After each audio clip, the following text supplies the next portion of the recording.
Wala po nga. Hello sir. Ayan. Happy New Year. Tinutubukan na po ng mga bahay ng gagamba guys. So, ayan o.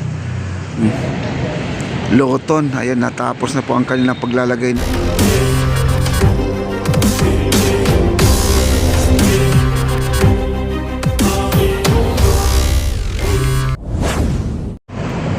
Ayan mga halaman natin o. Wala na, dati punong-puno po ng mga halaman to.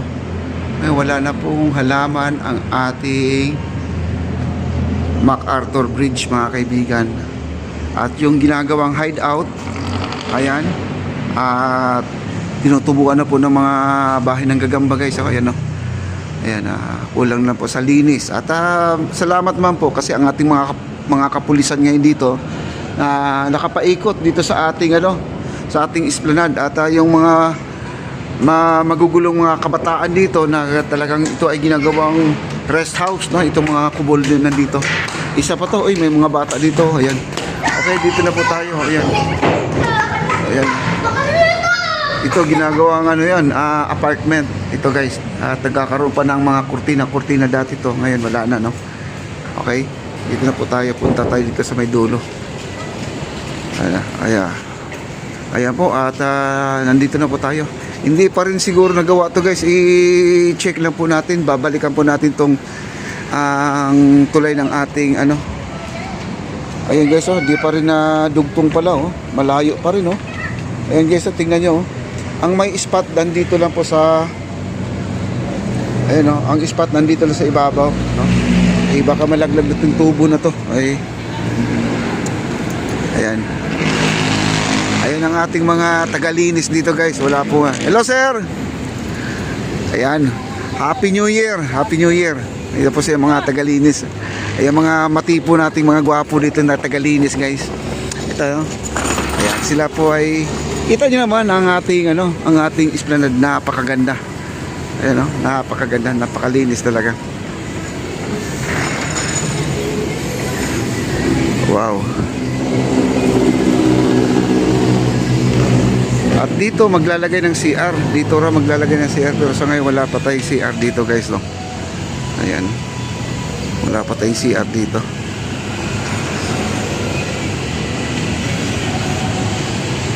Diba? Okay, lakad-lakad po tayo. Puntahan po natin. Ayun na yung sinasabi ko. Siyempre may tao pa dyan guys. May nagtatrabaho dyan. Meron pa pong pinapasahod si bossing dyan. Kaya kailangan po talaga mabayaran na po siya. Para naman ay magiging tuloy-tuloy na po ang paggawa ng ating esplanade. Ayan napakaganda Grabe. Hindi mo akalain na magkaroon ng tulay dito sa ilalim ng tulay din, no mga kaibigan. Sa ating Piatti, LRT1 po ito guys. Ito.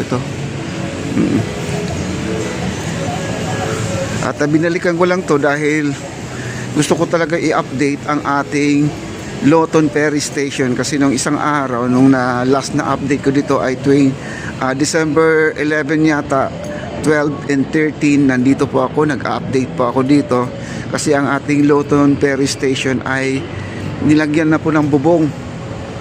At nilagyan po ng bubong. Ayun, tingnan po natin kung natapos na, kung may bubong na ba kasi na ngayon, January 2026 na, no? Yan po ang ating update sa ngayon. Tingnan natin kung may bubong na. Ayan, maraming salamat po sa mga likers po natin. God bless. Ayan po ang ating dating squatter area. Ayan. Ang lalim pong tinambak dito. At siguro hanggang liig ko mga kaibigan ang tinambak dito. Napakalalim po, no? Ito po ay squatter area. Ngayon ay napakaganda na, maliwalas na, no? Ayan, tuloy na po tayo. Tingnan natin sa dulo. Ayan, may namamasyal dito. Wow. At ang ating Loton, ayan, tingnan po natin yung Loton guys. Ayan, Loton natin, Ayan, ang Loton natin. Meron na siyang may mga bakal na, yung pagkakabitan ng bubong. Di ko lang alam kung anong klaseng bubong ang ilalagay dyan. O yung see-through ba, o yung yero ba talaga, di pa natin alam, no? Ayan. Wow, grabe, ganda. ang mga mangga natin dito, ayan, ay mga bunga na rin. Nagbunga na rin sa tagal po natin nagta-vlog dito, ay nagbunga na sa katagalan po guys, no? Ayan ang ating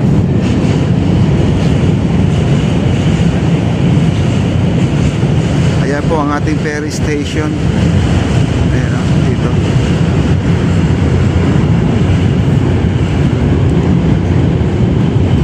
Ito yung tulay na marami nagtatanong dito. Sabi ko, ano to, nasa korte pa ang ating gumagawa nito, kasi overpriced po ito guys, no? Overpriced, mas mahal pa raw siya doon sa ating Intramuros Bridge, itong tulay na to. Kasi may nagkwento kasi sa akin, itong tulay na to ay may escalator mga kaibigan, no?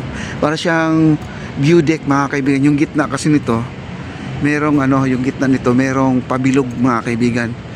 May ilaw, no? Ang bilog na yan sa gitna ay ang bubong ay parang salamin, no? Yun ang nagkwento sa akin dito, yung gumagawa, kasi nakita raw niya ang plano. Hindi naman natin nakikita. Nagkwento lang po sa akin, no? Ayan, may mga escalator to mga kaibigan, yung hagdanan nito. Kaya ganyan pala katibay ito, ganyan pala kamahal, no? Ayun. Sabi daw, sayang daw yung mga bakal nito, atin bakit hindi ra tinuloy. Hindi pa natin alam guys kung ito ay itutuloy ba talaga, no? Ayan, itong malaking tulay na to. Ito ay gawa ng DPWH. Ang ating kontraktor dito ay ang Pahara mga kaibigan. Ay sabi nga yung may nakausap ako dito, ito naman daw ay itutuloy, no? Baka naman ay iba na ang kontraktor ang magtutuloy nito guys. Kita nyo naman ang mga bakal nandyan po sa likuran mga kaibigan. Ito likod lang ng canvas na yan, nandyan yung mga bakal na na lang po siya, i-assemble na lang po siya. Ito bali tornilyo na lang ang kulang para naman ay mabuo na. Napurma na guys, napurma na, no? Malapit po talaga to matapos na. Kaya lang sa ngayon hindi pa pwedeng galawin, no? Hindi pa pwedeng galawin. Antayin na lang po natin kung kailan po ito gagawin mga kaibigan, no? Antayin na lang po natin. Ayan, tuloy lang po tayo sa ating pag-update. Ayan po ang ating Loton. Ayan, natapos na po ang kanilang paglalagay ng bubong. Yung bubong, yung tawag nito, yung paglalagyan ng bubong. Yun. Ayun, lapit na pala matapos to guys,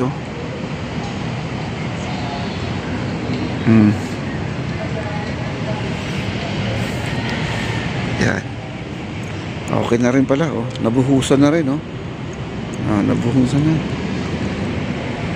Okay, dito tayo, tuloy-tuloy lang po tayo dito guys. Okay, maraming salamat po sa mga nandito. Thank you so much. Like, share, comment na po tayo guys. Thank you so much. Ang ating Quezon Bridge, kaya di po ako dumaan dito kanina guys, kasi pagkakalam ko ngayon maraming tao ngayon sa simbahan, kasi mga replika dinala kahapon dyan sa simbahan. Akala ko naman ay ito ay matraffic masyado, yung pala maluwag. Dapat dito ako magpa-park, no, sa Loton. Doon ako nag-park sa likod ng post office, kasi akala ko naman ay talagang busy itong tulay na to.